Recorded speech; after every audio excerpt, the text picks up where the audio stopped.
All righty. How you doing, everybody? Welcome to the Knicks Film School Postgame Show. After what was certainly an unlikely event, at least as far as this era of Knicks basketball goes, because the Knicks, for the first time in 71 games, did not manage to maintain a 15-point lead, or did not manage to win a game in which they had a 15-point lead. And they lose yet again against the Cavs. They lose yet again against one of the top teams in the NBA. And ultimately, while, we could certainly talk about some positives from tonight, and we will talk about some positives from tonight, they lose in a game that was not close. The final score, 124-105. I mean, that is reflective of how the last, I would say, 2.5 quarters of this game went. It's an interesting game to talk about. It's an interesting game to talk about for a number of reasons that I don't know that they lend themselves, when you look at them in totality, to any one coherent narrative. Oftentimes we like to make nice, coherent, neat narratives out of individual games in terms of what they say about a team, in terms of what they say about a season. I don't know that this is a game that we're really going to be able to do that for a few reasons.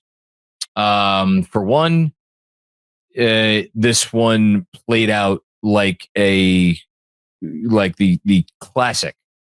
You've seen it once, you've seen it 100 times script from an NBA back-to-back, in which a team that was just playing last night comes out with a bunch of energy.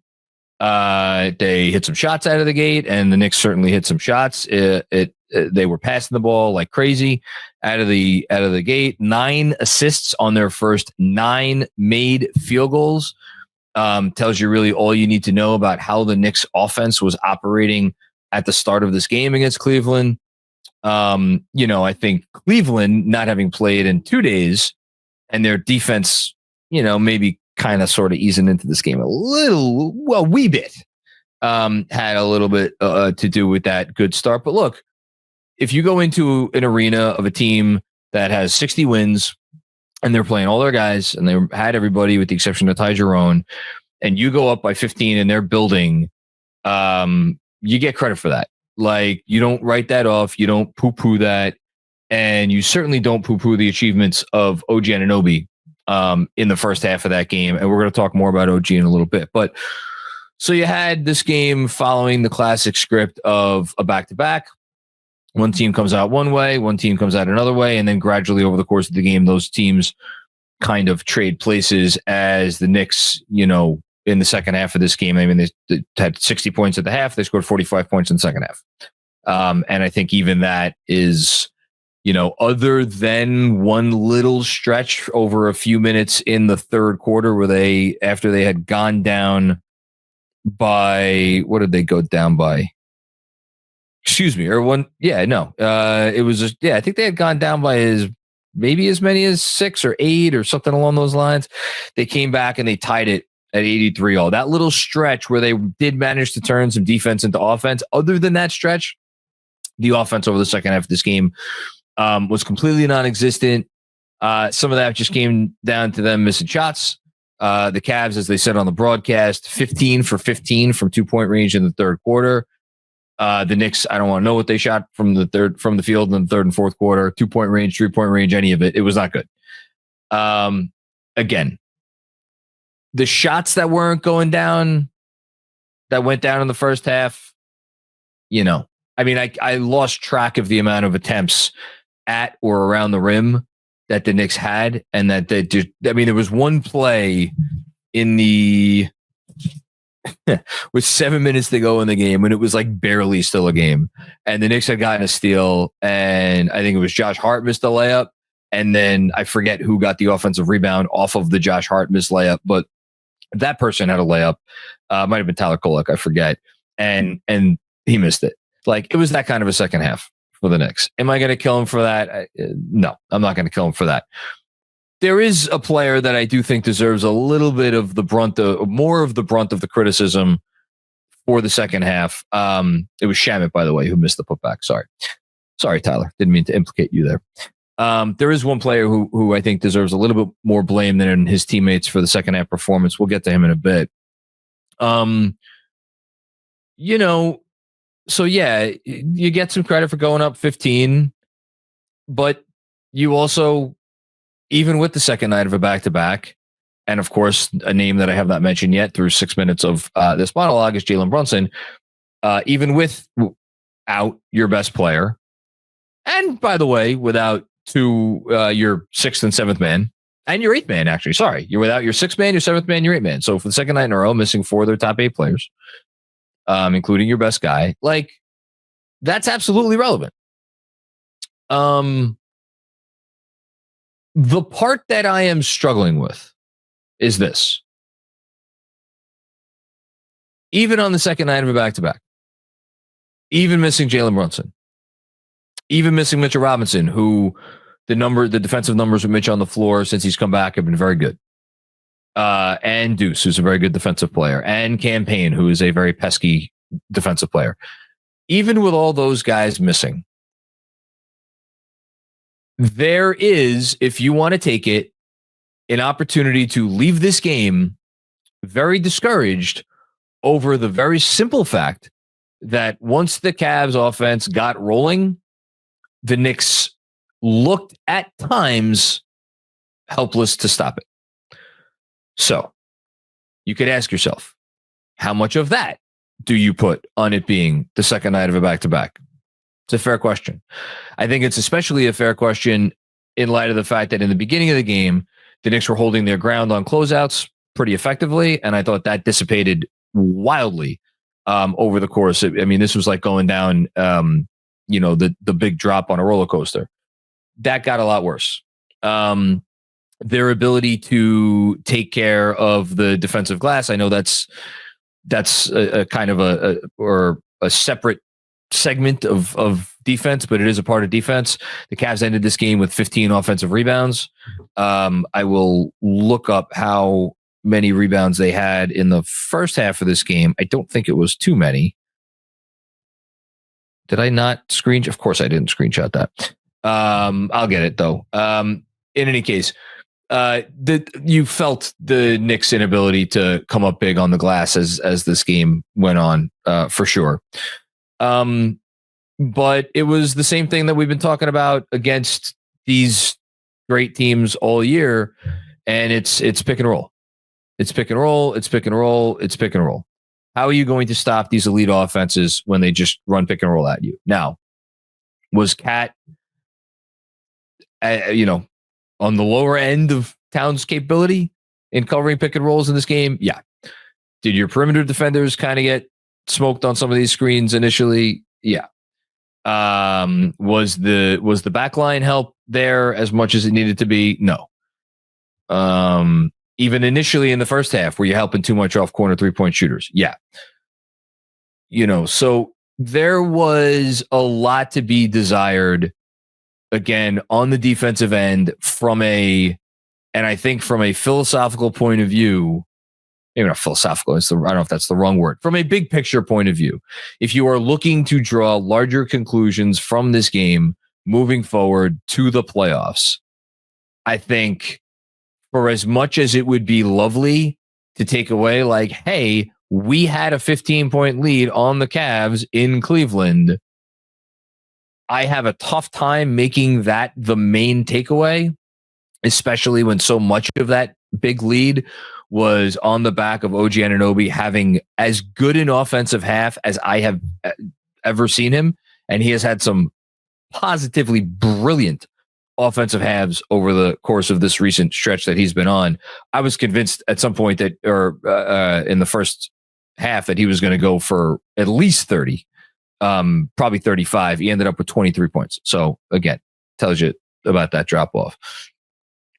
As much as I would love to be more on the positive side because of the lead that they built and the fact that, again, this was an 83-83 game with a couple minutes to go in the third quarter, and they deserve credit for that.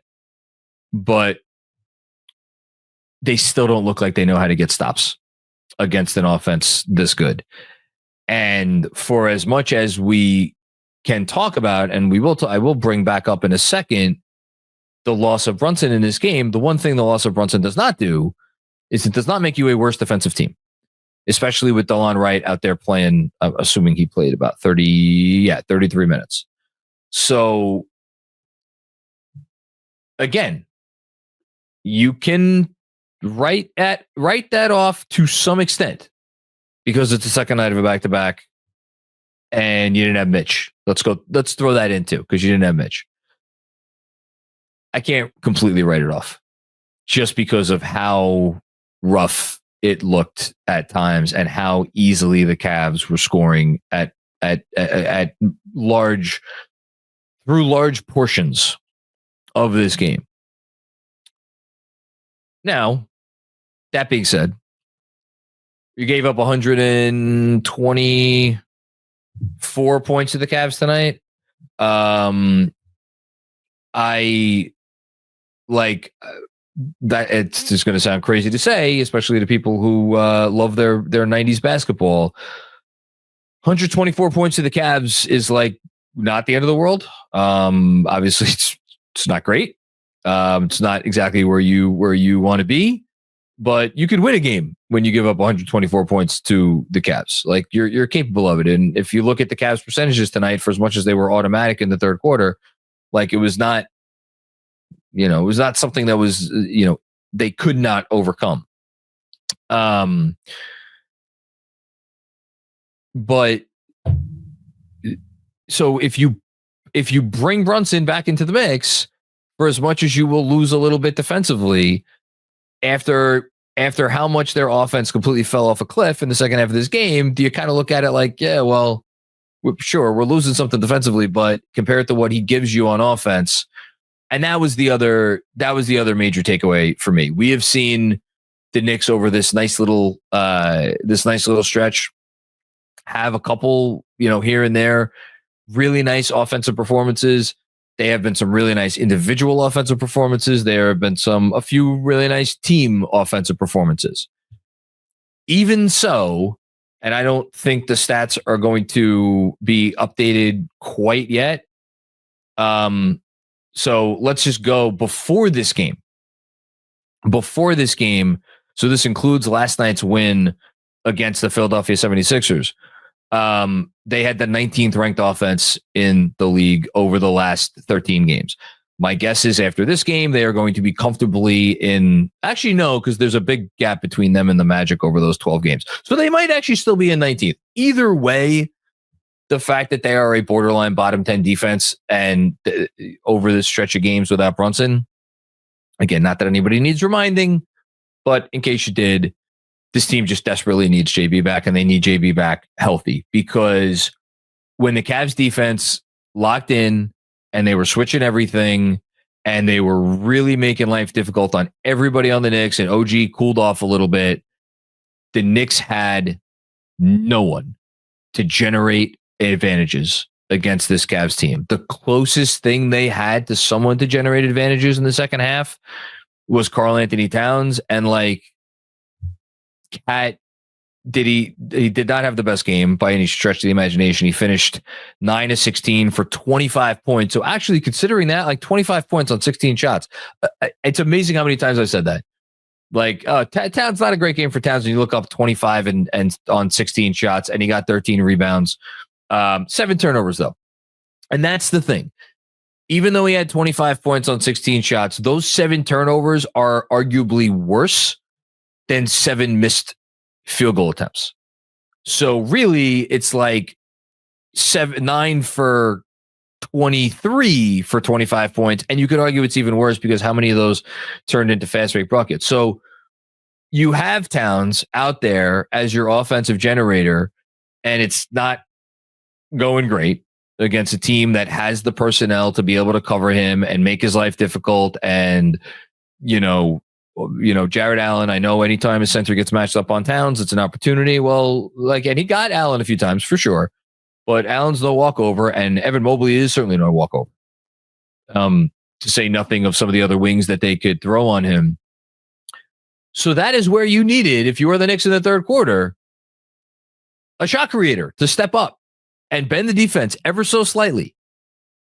And the other guy besides Towns, and we've been praising him an awful lot over these last 2-3 weeks, to the point where we're talking about, hey, man, come playoff time, we got to figure out how to give this guy a big share of the offense. Got to make sure he gets his shots. Got to make sure we run plays for him. Got to this, that, and the other thing. Mikal Bridges in this game took 6 shots. 6. In 36 minutes. You want to give him a pass for taking 4 shots in the first half because OG had it going, and that was where the offense was kind of directed toward. Fine, totally fine. I saw he had 4 shots at the half. I was like, all right, OG had it going. Would have liked to see him maybe get a couple more up, but you never love it in a half where Josh Hart has more 3-pointers attempted than Mikal Bridges has shots attempted. And for the game, Josh Hart, by the way, finished with more 3-pointers attempted, 9, than Bridges had shots, 6. Hart, 3 for 9 on those. Not great, but hey, took 9 threes. Why did he take 9 threes? Because that's what the defense gave him. Okay. So the yin and the yang of that is that the defense is giving him that because they're taking away Mikal Bridges. I get that. And that's a tough situation. If teams are going to guard Josh Hart this way, the easiest thing to do is for Josh Hart to take threes. And he abided tonight. And it went, one more shot. He's 4 for 9. All of a sudden, it's a good percentage.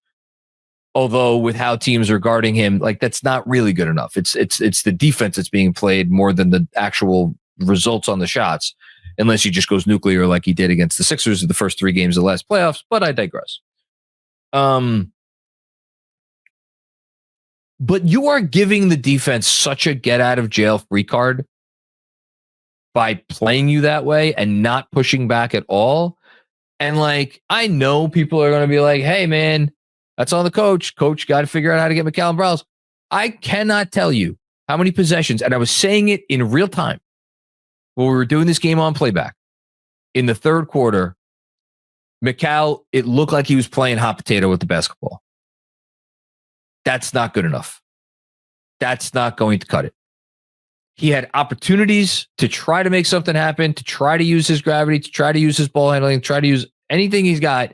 God forbid, try to get to the rim, maybe even draw a foul. He did went to the free throw line twice tonight. So, okay, fine. Maybe pull up from deep.